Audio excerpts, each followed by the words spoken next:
दर्शकों ब्रेक तो बाद तुहाडा सब दा निੱਘਾ स्वागत है। व्यूअर्स, जिस तरह के ਅਸੀਂ ਤੁਹਾਨੂੰ प्रोग्राम ਦੇ ਸਟਾਰਟਿੰਗ ਵਿੱਚ ਦੱਸਿਆ ਸੀ और ਸਾਡੇ जो सिख खालसे ਦਾ जो ਇਹ ਅੱਜ ਦਾ दिन जो होला महला है उस बहुत ਵੱਡਾ ਤਿਉਹਾਰ है जोड़ा कि ਧੰਨ ਧੰਨ ਸਾਹਿਬ श्री गुरु गोबिंद सिंह जी ने शुरू ਕੀਤਾ ਸੀ। ਉਸ ਤੇ ਆਪਾਂ ਵਿਚਾਰ ਚਰਚਾ करते हैं। जी डॉक्टर साहब की कहना चाहोगे?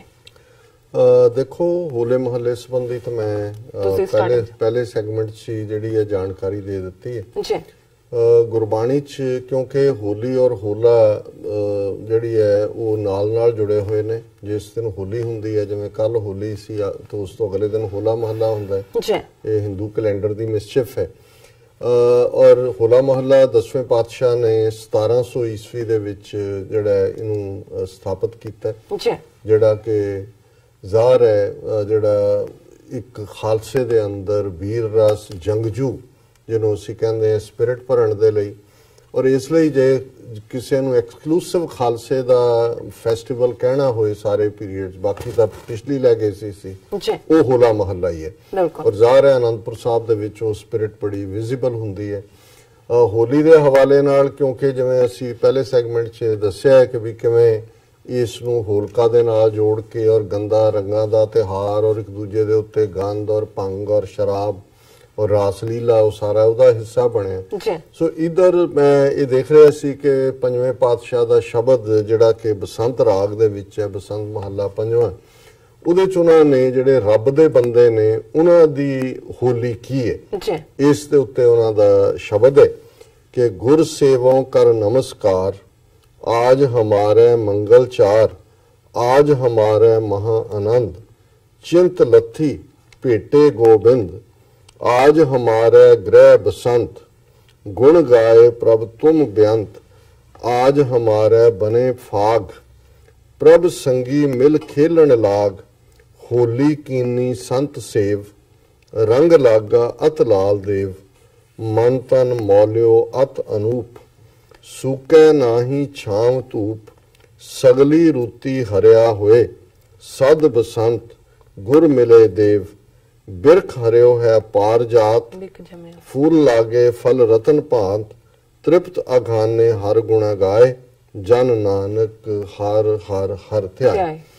सो जाहिर है कि इस शब्द दे विच जिथे बसंत बहार दा जिक्र है, फग्गन महीने दे एंडिंग डेज दे विच होली दा दिन आंदा है, उत्थे गुरु साहब ने ये कहा कि भाई मेरे लिए होली होली कीनी संत सेव कि रब दे बंदियां दी सेवा दे विच अपना जीवन गुजारना यही मेरी होली है। ते रंग लागा हथ लाल देव, और मेरे दिल दे अंदर जिहड़ा रब दे प्यार दा रंग जिहड़ा खून दे रंग वांग लालो लाल है, अंदर भी लाल बाहरों भी लाल, ये रब दे प्यारियां दी सेवा दे विच रब दे प्यारियां नाल मिल के रब दी याद नाल जुड़िया होया है। और यही है कि भाई मैं उस वाहिगुरु दे अगे अपना आपा रख के खलकत दी उस दे प्यारियां दी सेवा करदा है।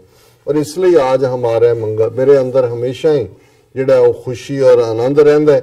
अंदर हमेशा आज हमारे महा आनंद स्टेट ऑफ एक्सटेसी अंतां दी खुशी हुंदी है। चिंत लथी भेटे गोबिंद, जदों दा रब दी शरण दे विच रब दी हिफाजत दे विच मैं आया, अपना आप रब नूं दित्ता, मेरी सारी चिंता दूर हो गई। मेरे मन दे अंदर हमेशा ही जदों रब दी याद है ते मानो चार चफेरे मेरे स्प्रिंग है, बसंत है, आज हमारे गृह बसंत, गुण गाए प्रभ तुम बेअंत। हे वाहिगुरु तेरे गुण जिहड़ां दी कोई गिणती नहीं है, बेअंत ने, वो मैं गा के खुशी च है। और हमेशा ही मेरे लिए फग्गण दा महीना जिहड़ा स्प्रिंग दा महीना है वो बनया हुंदा है। और तेरे नू प्यार करने वाले प्रभ संगी मिल खेलन लाग, असी उस रब दे प्यार दी खेड खेडदे हैं, तेरे रस्ते ते तुरे हुए पांधियां दे नाल, होली कीनी संत, यही मेरी होली है, तेरे प्यार दे रंग दे विच रंगे होयां दे नाल वक्त गुजारना, वो तैनू याद करना, रंग लागा त लाल देव। और इहदा नतीजा है मन तन मौल्यो अत अनूप, सूकै नाही छांव धूप, ये छां हो जाए कि धुप पै जाए, मेरा अंदर इवें मौलिया होया है, इवें खुशी दे विच खिड़िया होया है, विकसित होया होया कि उसनूं कोई धुप ते छां दा फर्क नहीं पैंदा। सगली रुती हरिया होए सद बेअंत गुर मिले देव, कि सारियां रुतां दे विच ओह हरिया ही रहिंदा है, ਉਹ ਵਾਹਿਗੁਰੂ ਦੇ ਨਾਲ ਹਰ ਮਿਲਾਪ ਹੀ ਜਿਹੜਾ ਮੇਰੇ ਲਈ ਹਮੇਸ਼ਾ ਬਸੰਤ ਹੈ, ਸਪਰਿੰਗ ਹੈ। ਬਿਰਖ ਜੰਮਿਓ ਹੈ ਪਾਰਜਾਤ, ਫੂਲ ਲੱਗੇ ਫਲ ਰਤਨ ਭਾਂਤ ਕੇ। ਇਹ ਇੱਕ ਹਿੰਦੂ ਵਿਸ਼ਵਾਸ ਸੀ ਕਿ ਸਵਰਗ ਦੇ ਵਿੱਚ ਇੱਕ ਪਾਰਜਾਤ ਦਰਖਤ ਹੈ ਜਿਹਦੇ ਥੱਲੇ ਬੈਠੋ ਤੇ ਜੋ ਮੰਗੋ ਉਹ ਮਿਲ ਜਾਂਦਾ ਹੈ। ਤੇ ਗੁਰੂ ਸਾਹਿਬ ਨੇ ਕਿਹਾ ਕਿ ਤੇਰੀ ਯਾਦ ਦਾ ਹੋਣਾ ਹੀ ਮੇਰੇ ਅੰਦਰ ਪਾਰਜਾਤ ਦਰਖਤ ਦਾ ਉਗਣੇ, ਔਰ ਉਹਦੇ 'ਚ ਬੜੇ ਅੱਡ-ਅੱਡ ਤਰ੍ਹਾਂ ਦੇ ਫੁੱਲ ਤੇ ਫਲ ਰਤਨਾਂ ਵਾਂਗ, ਜੂਲਸ ਵਾਂਗ ਲੱਗੇ ਹੋਏ ਨੇ। ਤ੍ਰਿਪਤ ਆਖਾਨੇ ਹਰ ਗੁਣਾ ਗਾਏ, ਜਨ ਨਾਨਕ ਹਰ ਹਰ ਹਰ ਧਿਆਏ।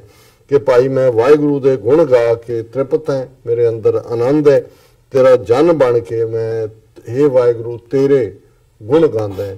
ਸੋ ਇਹ ਅੱਜ ਦਾ ਵਿਚਾਰ ਹੈ। ਔਰ ਮੈਂ ਇਹ ਵੀ ਦੱਸਦਾ ਕਿ ਇੱਕ ਪੈਨਲ ਡਿਸਕਸ਼ਨ 9:30 ਤੋਂ 10:30 ਜਿਹੜੀ ਕਿ 2 ਵਿਸ਼ਿਆਂ ਦੇ ਉੱਤੇ ਫੋਕਸਡ ਹੋਏਗੀ, ਜਿਵੇਂ ਅਸੀਮਾਨੰਦ ਔਰ ਦੂਸਰਾ ਜਿਹੜੇ ਟੋਲੇ ਨੂੰ ਸਾਰੇ ਜਿਹੜੇ RSS ਦੇ ਅੱਤਵਾਦੀ ਨੇ ਉਹਨਾਂ ਨੂੰ ਜਿਹੜਾ ਆਫ ਦਾ ਹੁੱਕ ਕਰ ਦਿੱਤਾ ਗਿਆ। ਔਰ ਵਾਸ਼ਿੰਗਟਨ ਦੇ ਵਿੱਚ ਜਿਹੜੀ 6 ਅਪ੍ਰੈਲ ਨੂੰ ਵੱਡੀ ਪਰੇਡ ਹੋਣ ਜਾ ਰਹੀ ਹੈ, ਉਸ ਦੇ ਨਾਲ ਕੀ ਡਿਟੇਲਸ ਨੇ, ਪਲੱਸ ਬੀਤੇ ਕੱਲ ਚਿੱਠੀ ਸਿੰਘਪੁਰਾ 20 ਮਾਰਚ ਨੂੰ ਜਿਹੜੇ 19 ਸਾਲ ਪਹਿਲਾਂ 35 ਸਿੱਖ ਕਸ਼ਮੀਰ ਵਾਦੀ ਦੇ ਜ਼ਿਲ੍ਹਾ ਅਨੰਤਨਾਗ ਦੇ ਚਿੱਠੀ ਸਿੰਘਪੁਰਾ ਪਿੰਡ 'ਚ ਮਾਰੇ ਗਏ ਸਨ, ਉਹਨਾਂ ਨੂੰ ਵੀ ਟ੍ਰਿਬਿਊਟ ਹੋਏਗੀ।